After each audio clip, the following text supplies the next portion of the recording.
বন্ধুরা, আজ তোমাদের বেশ কয়েকটা ইম্পর্টেন্ট ওয়ার্ড বলবো আর তার সাথে সাথে বাংলা মানেগুলোও বলবো, যেগুলো তোমাদের দৈনন্দিন জীবনে কাজে লাগবে। চলো তবে দেরি না করে শুরু করা যাক। হু ইজ দিস, এই কথার মানে কে এটা, অথবা ইনি কে, অথবা কে এ। এই তিনটে বাংলা শব্দের মানে কিন্তু ইংরেজিতে একটাই, who is this.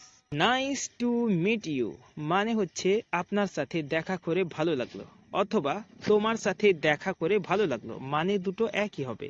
C you later এর মানে হলো আবার দেখা হবে। কারো সাথে কথাবার্তা শেষ করার পর বিদায় নেওয়ার সময় এই কথাটা ব্যবহার করা যেতে পারে, সি ইউ লেটার, অর্থাৎ আবার দেখা হবে।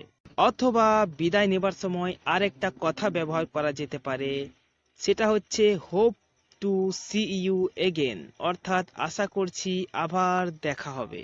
কথা বলতে বলতে বা গল্প করতে করতে তোমার যদি যাওয়ার জন্য তাড়া থাকে, তাহলে তুমি এই কথাটা বলতেই পারো যে আই হ্যাভ টু গো, মানে আমাকে যেতে হবে।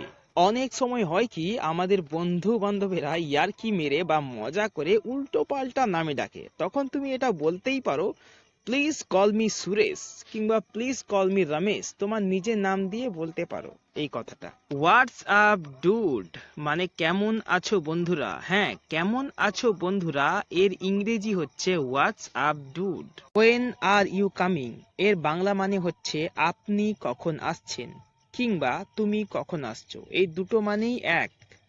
এই ভিডিওর পুরো ভিডিও দেখতে হলে চ্যানেলটিকে সাবস্ক্রাইব করে ভিডিওটি বন্ধুদের সাথে শেয়ার করে দাও। দেখা হবে নেক্সট ভিডিও।